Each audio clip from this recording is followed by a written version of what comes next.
In 1980, Iran and Iraq went to war, which in the first year saw the smaller aggressor state of Iraq advance deep into Iranian territory, before, within 2 years, Iran had basically pushed them out fully again. Rather than a swift victory, Iraq got served with Kurdish rebels in the north and a stalemating and even losing front line. For 8 full years, the two nations remained at war, though it proved futile.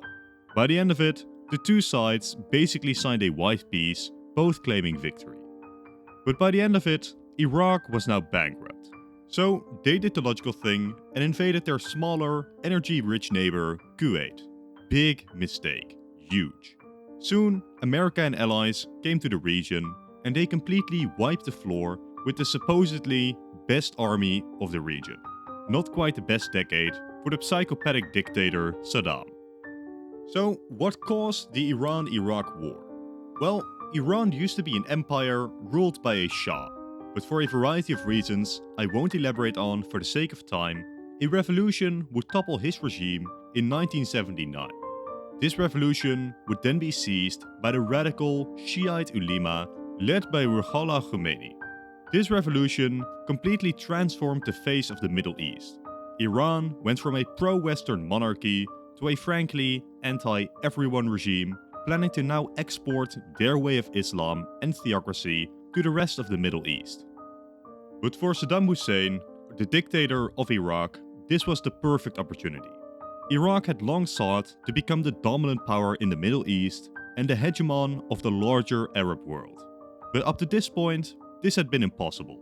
Iran had 3 times the population and they were directly favored by the Americans. But now, the Islamic Revolution had done 3 things. 1. America found itself strictly opposed to this new regime.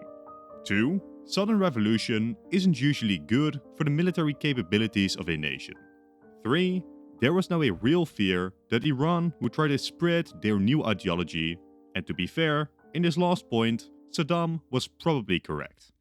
For Iraq though, this was a major threat. The nation was ruled by Saddam and his clique of Sunni Arabs. But in the south, there was a large contingent of Shiite Arabs. In fact, those made up the majority of the nation. But even the remaining Sunnis weren't united, as about 15% of the nation were also Kurds. This only leaves 30% of Sunni Arabs as the dominant minority within the nation. In the case of an expansionist Shiite Iran, getting the Shiite majority nation of Iraq is the very logical first target. So, for all of these reasons, Iraq committed to their invasion, which, as I explained, failed. Now, we get to the awkward part where I admit that militarily, an Iraqi victory is rather tricky to accomplish. Iraq can only really achieve victory due to a full collapse of the Iranian government during and because of the war. So, to get a somewhat realistic victory, we have Iraq invade just slightly earlier with an invasion before Khomeini could really consolidate power. This isn't too difficult to make happen. Strangely, initially, Saddam welcomed the revolution, seeing them as an ally against the Persian Shah. It took months before Saddam realized, hey, the new regime openly calling for a revolution against me probably isn't the best ally. I proposed that Iraq attacks about a year earlier, during the Iranian hostage crisis, where American diplomats were being held hostage by Iranian students. By this point, the regime was uncertain, had to deal with American pressure, and still hadn't fully consolidated its rule.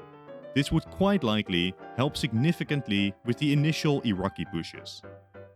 From here, the Iranian government would have to make a tough choice: bow to American pressure and release the hostages, or risk having America support Iraq even more than they already do. Either the government weakens its legitimacy, or it faces a stronger military pressure by Iraq. Now you may think, just release the hostages, who cares? But I already said that Iraq isn't winning the war militarily, or at least not by marching on Tehran. What Iraq needs to do is to capture the Iranian oil fields and hold them for long enough that economic pain starts to weaken the new regime to such an extent the government collapses. Is this realistic? No. We basically have to assume that Iran's army is just incompetent and they fail any counterattack. I know, I would rather have a better answer than that, but sometimes scenarios just can't start in a realistic way. Iran too had a decent army and 3 times the population, so in a committed war basically always wins. But how long might it hypothetically take to starve out Iran? I also have no clue. Let's go with about a decade. After 10 years of conflict, the lack of oil revenues, the cost of the war, and major US sanctions have driven Iran into the ground. Even the Soviets are rooting for Iraq to remove the Islamists from power. They really aren't getting support from anyone. Somewhere around 1990, Iran collapses, the war is over, and Iraq has won. So, what's next? In terms of territory taken, Iraq has a couple of goals. First is the Khuzestan province, a region of Iran not only inhabited by Arabs, but also very rich in oil. Second, this territory, which makes Iraq look less stupid on a map after a victory, and also lessens the chance of it being encircled in the next war. Oh yeah, and it's also very rich in oil. Then thirdly, Iraq might want to continue just slightly more along the coast, seizing, you guessed it, yet more oil for Iraq. Out of these territories, Khuzestan is the only region that is basically a must-have for any Iraq victory. The other two are much more uncertain.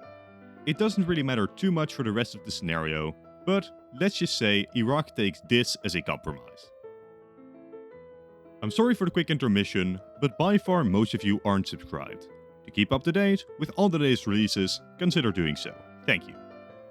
Now with all the borders sorted, Iran's government has just collapsed. The way this happens is moderately important.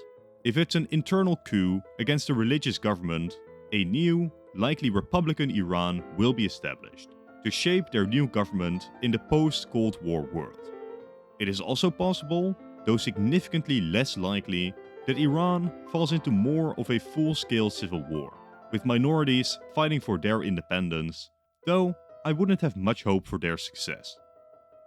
But Saddam has his victory. Even better, with the territory he gained, Iraq is now likely the nation with the highest proven oil reserves on Earth. But do you know who benefits most from this new situation? That's right, America.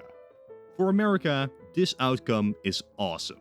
The religious lunatics in Iran are gone, replaced with a new regime that cannot rely on oil for income and is now reliant on the US to not get invaded again. Meanwhile, Saudi Arabia has far less of a monopoly on oil, as Iraq is a great alternative. Now, the Saudis, Iraqis, and Iranians enter a competition for Middle Eastern hegemony. All three nations have a number of advantages and disadvantages, with Iran possibly having the biggest benefit of quite possibly being the only one out of the three without a horrific regime, depending on who takes power after the Iran-Iraq war. These three nations, all hating each other, will define the Middle East. Yet, despite this three-way rivalry, I think this Middle East is more stable than the one of our timeline. Revolutionary Iran, with their puppet regimes and allies, is far more brazen and far less held back than anything we have in this alternate one. All three of these states need to remain on good terms with the US, at least in the short term. While the Saudis and Iranians will never be the best of allies, them just teaming up against Iraq is not a crazy concept. America will attempt to balance relations between all three, and all three will attempt to balance relations with America. If Iraq, for example, tries to ally with Russia, they could very well soon face the freedom treatment. While both Iraq and the Saudis attempt to blackmail the West with oil, neither is quite as successful, with the other ready to undercut their rival. That being said, Saddam Hussein is a crazy megalomaniac. It cannot be ruled out that he does something stupid like try to build a nuclear weapon or further increase his power by invading Kuwait or even Saudi Arabia. If he does any of this though, this would be his biggest mistake. I've said it before and I will say it again, Iraq is the weakest out of the three. It doesn't have a large population, it doesn't have natural defenses, and they will be helpless to deter intervention if they piss off the Americans too much. Then we need to discuss the Arab Spring, which in our timeline saw minor and major uprisings in the Arab world, forcing government changes in several states, firing off civil wars in others, collapsing the Tunisian government, and collapsing the Egyptian and Yemeni governments multiple times. Assuming a similar event happens in this alternate timeline, it is a major threat to Iraq. While it is possible that the Husseins have a strong enough grip on power, Saddam would be in his 70s now, prime time for opposition to strike. If incapable of rule, either of Hussein's sons would be next in line, with especially the elder being even more psychopathic than his father. Personally, considering the brutality of the regime and the fact that by far most of the nation is of an oppressed group, I believe the Arab Spring will hit Iraq like a truck. I don't think the Husseins would be ousted from power cleanly. I think that, likely supported by Iran, the Shiites would start a major uprising, soon followed by the Kurds as well, likely also supported by Iran, but more silently this time. Should the Husseins not immediately get the situation under control, a more serious escalation of the war could easily see Shiite forces advance on the ports and oil fields of the south, cutting off Iraq's only real income source. This would further increase the desperation and brutality of the regime, only further increasing protests, which I could very easily see topple the Husseins after years of conflict, with the Kurds founding a de facto independent state, though completely unrecognized, while Iran takes control over Iraq through a puppet regime, while reclaiming their previously lost territories. From here, Turkey, Iran, and the Saudis continue to fight a war for influence, but I cannot stress enough how different this Iran is to that of our timeline. Of course, it is also very possible that the Husseins just hold on to power, in which case, my prediction can't really go further than Iran, Iraq, and the Saudis continue to bicker. But there are unexpected changes beyond the Middle East, mostly centered around America. A lot has changed from our timeline. Iraq hasn't invaded Kuwait, meaning the US doesn't have to intervene militarily. Importantly, this intervention also caused the US to station 5,000 soldiers permanently in Saudi Arabia. Several Muslim radicals didn't quite like this, so they planned a serious counterattack against the US. Without a Kuwaiti invasion, America has no reason to place soldiers in the Middle East directly, especially with the lack of an overtly hostile and powerful Iran. A significant part of the reason for Muslim radicals to go against the US specifically have been removed. The very war on terror may just be removed from this timeline. And with it, American politics might have just been completely warped too. Bush Sr. was not a popular president. Here are his approval ratings, yikes. Now this major increase was caused by the Iraqi invasion of Kuwait and the successful American military actions in response. Funnily enough, even the collapse of the Soviet Union didn't do anything to endear Bush Sr. to the public. Now just imagine an alternate approval rating if Bush Sr. didn't get this propaganda victory handed to him. Importantly, this basically removes Clinton from the presidency. Due to the very high approval rating for Bush Sr. right after the Gulf War, basically none of the big-name Democrats dared to run against what they considered to be an unbeatable Bush Sr. This led second-rate candidate Clinton to get the nomination and woo the entire electorate with his sacks. With this alternate Bush approval rating, Cuomo, Al Gore, Bill Bradley, etc. all are more likely Democrats than Clinton to get the nomination. Though it is impossible to say for certain who would be the one to face Bush Sr. A figure like Mario Cuomo might get the Democratic nomination, who was far more liberal than Clinton was, and far less charismatic, likely less capable of uniting the electorate behind him. Importantly, third-party candidate Ross Perot was also in the race during this time. Without Clinton to unite the electorate, Ross Perot could easily get 25 to 30% of the votes, which would really scare the two-party system. as Perot might even win a state like Maine or Alaska. While I still think that Cuomo would win the election, Bush would put up a far better fight against him. In some of the crazier timelines, Perot might even ruin any party from getting the electoral majority, or he might even make a Bush Sr. 2 happen. Either way, Perot's third party might even have a chance to last for more than one election being relevant. Sadly though, I can't really go too deep into this scenario. While Clinton is definitely gone, we simply have no idea who might take his place, who his successor might be, what Perot's party does. All of this deserves its own video one day.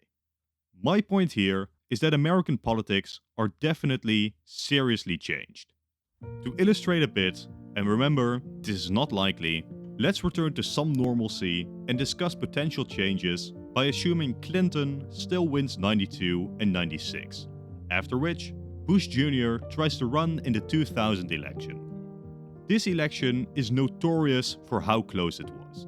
Al Gore had the popular vote, yet he lost the election by a mere 537 votes in Florida. A result literally so close that there were countless recounts.